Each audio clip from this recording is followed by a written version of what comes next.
Assalamualaikum warahmatullahi wabarakatuh, sahabat Padira. Hari ini kita berada di hutan mangrove Pulau Untung Jawa yang terletak di Kepulauan Seribu, DKI Jakarta.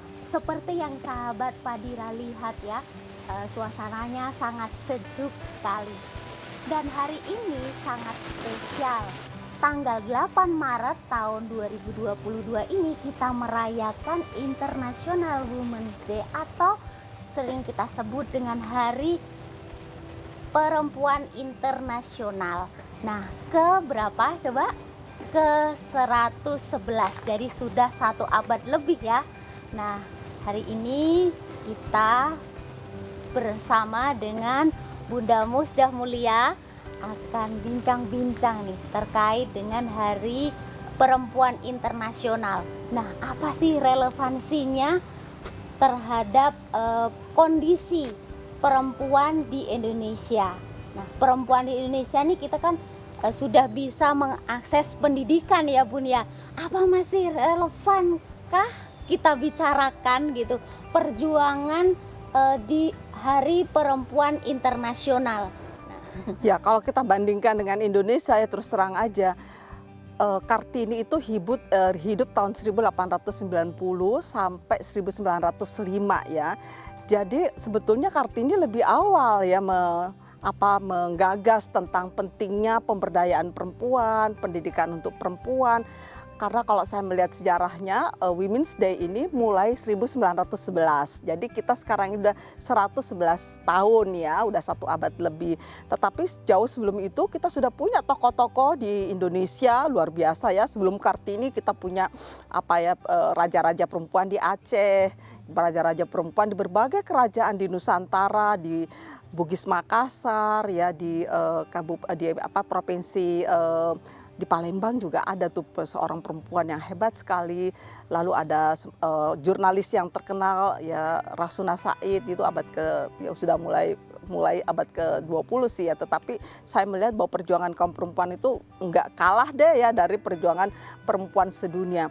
Apa yang akan kita tangkap dari ruh ya perjuangan perempuan sedunia ini adalah bahwa seluruh perempuan di dunia ini kok punya gagasan yang sama, punya jeritan yang sama, bahwa ada perlakuan ya diskriminatif, ada perlakuan tidak setara, ada perlakuan eksploitatif. Ya, karena itu mereka betul-betul menggagas pentingnya kesetaraan bagi perempuan dimanapun mereka berada. Karena itu saya berpikir ya Indonesia, saya pikir ya tetap gitu ya harus memperjuangkan tentang kesetaraan. Apalagi temanya tahun ini itu adalah break the bias ya. Artinya apa? Mari kita menggebrak ke semua bentuk bias, dalam bentuk stereotip, dalam bentuk diskriminatif, dan dalam bentuk berbagai macam bentuk eksploitasi. Karena itu ini belum hilang loh Mbak Dwi, meskipun kita punya Kartini, kita punya Rasuna Said, punya Dewi Sartika dan lain-lain, tapi tetap aja karena apa? Karena perjuangan kaum perempuan di Indonesia itu nggak berjalan linear. Kita kok perjuangan perempuan itu kok seperti yoyo ya, maju mundur kayak itu loh, tarian poco-poco. Iya, cuman kanan kiri ya Bun ya. Jadi nggak maju-maju. Karena itu mari deh kita bincangkan secara lebih mendalam tentang apa sih sebetulnya ya untuk perempuan. Kenapa perempuan Indonesia nggak maju-maju seperti yang diharapkan ya? Karena Kartini aja sudah bicara tentang misalnya ya nggak boleh perempuan dipoligami. Hari ini malah banyak iklan-iklan, banyak poligami, kursus poligami, banyak perempuan-perempuan kok dia merasa senang di poligami. Kan saya pikir apa dia nggak punya perasaan ya? Karena Kartini sendiri mengatakan nggak bagus itu ya. Jadi meskipun Kartini pada akhirnya dia poligami itu karena apa? Karena dia ingin membalas orang tuanya, dan dia nggak bisa lepas karena sebagai perempuan bangsawan dia harus memberi contoh kepada masyarakat di sekitarnya. Tetapi ya saya melihat ya Kartini melakukan menuruti keinginan orang tuanya, tetapi Kartini merasa tidak bahagia, dan itulah yang membuat dia menderita dan kemudian meninggal pada waktu masih sangat muda sekali ya. Jadi kalau kita mau memulai berjuang nih Bun ya, dari bidang politik, ekonomi, kemudian pendidikan, agama. Nah ini kita mestinya mulai dari mana nih Bun, dari berbagai bidang harus Ya, buat saya penguatan literasi. Karena apa? Karena ada 3 ya hambatan yang paling utama bagi perempuan Indonesia. Yang pertama itu budaya patriarkal atau budaya patriarki. Dan budaya patriarki ini hidup nih dalam masyarakat kita semua. Dan yang menghidupkan itu juga perempuan loh ya. Itu masalahnya. Jadi budaya patriarki ini juga dilanggengkan oleh para perempuan itu sendiri. Aneh kan? Jadi nggak masuk surga kalau nggak taat Bun. itu juga sih, jadi budaya patriarki. Terus yang kedua struktur. Nah, kita masih punya undang-undang perkawinan yang melihat perempuan itu hanya sekedar ibu rumah tangga, kalau laki-laki kepala gitu kan. Jadi posisi yang berbeda ini saja sudah menimbulkan ketimpangan gitu dalam kehidupan keluarga. Jadi struktur kita ini dalam arti bagaimana kebijakan politik kita secara struktural itu juga belum begitu memihak ya kepada perempuan. Terus yang ketiga nih yang paling parah nih, interpretasi keagamaan. Nah, hampir semua agama, semua kepercayaan itu kok kompak ya memandang perempuan itu hanya sekedar sekedar subordinat ya. Bahkan ada yang memandangnya sebagai objek seksual. Aduh, kadang-kadang saya berpikir kok bisa ya. Mereka itu takut gitu ya Bun ya dengan perempuan kalau maju dan berkembang.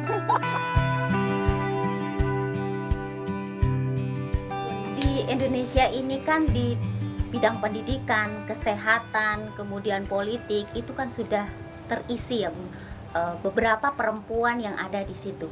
Tapi meskipun mereka berada di situ, masalah-masalah bukan berarti tidak ada, karena masih banyak sekali kasus-kasus kekerasan. Terus perempuan yang mereka duduk di politik itu ya ternyata mereka hanya fisiknya aja gitu, suara tidak didengar, kalah dengan pengambilan suara terbanyak misalnya. Nah, itu apa Bun yang harus dilakukan perempuan-perempuan kita yang hari ini sudah terlibat di publik begitu untuk memperjuangkan suara-suara perempuan? Iya, pertanyaan yang bagus ya. Jadi mungkin kita bisa memulai dulu dari soal kesehatan ya. Meskipun kita sudah maju dalam beberapa hal dalam fasilitas kesehatan kita, tapi faktanya ini juga laporan pemerintah loh Dwi ya, saya bukan mengarang-ngarang. Jadi laporan pemerintah itu angka kematian ibu melahirkan itu sangat tinggi loh, masih 300 lebih begitu ya per 100.000 kelahiran hidup. Artinya apa? Setiap 100.000 kelahiran itu mesti yang meninggal itu hampir secara nasional itu 300 lebih ya. Tetapi secara per daerah misalnya di Papua itu lebih 1.000 loh, bayangin ya. Di daerah-daerah yang Jogja sih sudah alhamdulillah sudah lebih membaik ya, tetapi beberapa daerah-daerah yang terpencil yang fasilitas kesehatannya sangat minim, itu angka kematian ibu melahirkannya itu betul-betul menyeramkan ya. Bandingkan ya misalnya di negara Eropa, itu angka kematian ibu melahirkan itu paling tinggi 6 di antara 100.000 kelahiran hidup, kadang-kadang nggak ada sama sekali gitu ya. Ini tapi kan dalam masyarakat kita kalau orang meninggal kan dianggap takdir. Ya padahal ya memang sih kematian itu hanya Allah yang tahu ya, tetapi sebetulnya itu bisa dihindarkan gitu. Bukan berarti kita menghindarkan kematian, meningkatkan kesehatan, kualitas kesehatan ibu itu sangat penting. Karena kalau ibu melahirkan, kebayang nggak anak-anaknya siapa yang ngurusin ayo? Nah kan, mau anak-anak itu jadi anak-anak itu kalau kehilangan bapak dengan kehilangan ibu lebih mana menyedihkannya? Bukannya kita memilih ya, tapi faktanya kalau dia kehilangan bapak ada ibunya yang masih bisa merawatnya, tapi kalau kehilangan ibu coba kebayang nggak tuh? Nah karena itu saya melihat bahwa kasus kayak kematian ibu melahirkan ini adalah sebuah kasus yang buat saya itu tragedi loh. Karena itu bisa nggak ya pemerintah ini serius ya gimana caranya meningkatkan kualitas kesehatan ibu. Kan ada banyak faktor memang, tetapi faktor yang paling mengemuka ketika kita bicara soal kematian ibu melahirkan itu adalah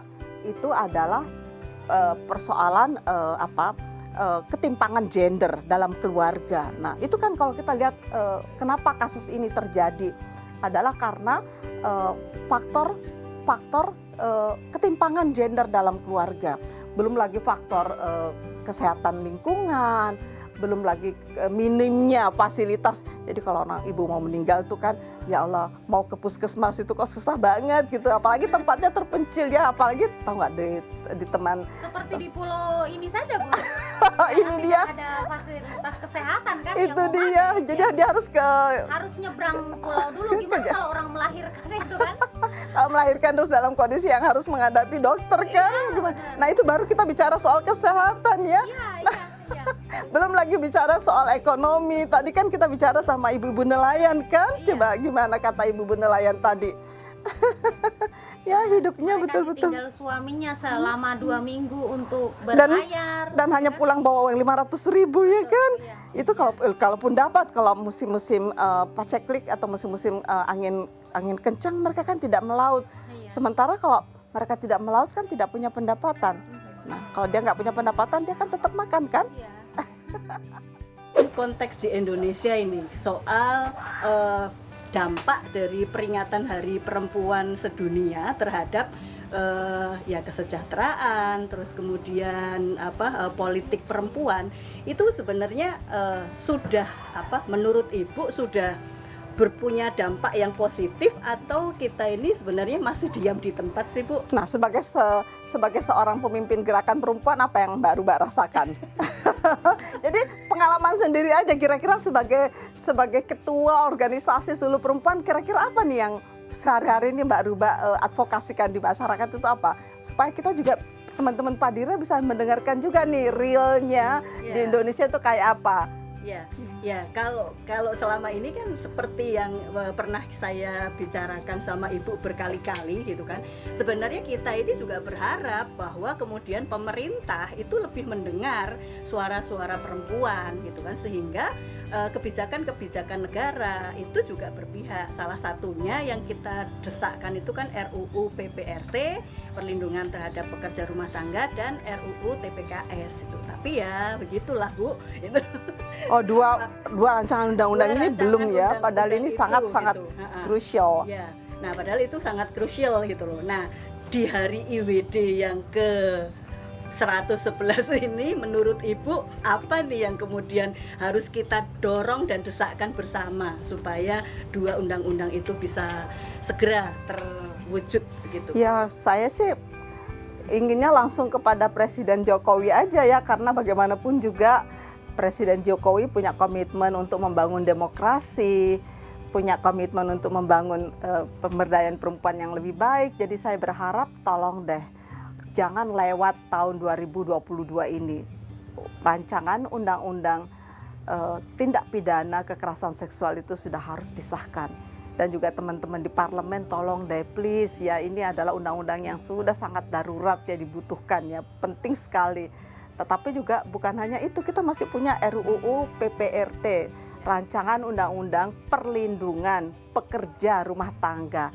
Ingat ya, jadi International Women's Day ini dimulai dengan gerakan kaum buruh ya, kaum pekerja. Jadi mereka menyebut dirinya itu sebagai working women, ya perempuan pekerja begitu. Nah, karena itu kita semua ini perempuan pekerja. Apakah kalian sebagai dosen, sebagai anggota DPR, ya sebagai pengusaha, sebagai apapun ya, Anda adalah perempuan pekerja. Bahkan ibu rumah tangga juga mereka dia adalah bekerja loh, jangan salah ya. Jadi mereka bahkan bekerja lebih panjang waktunya.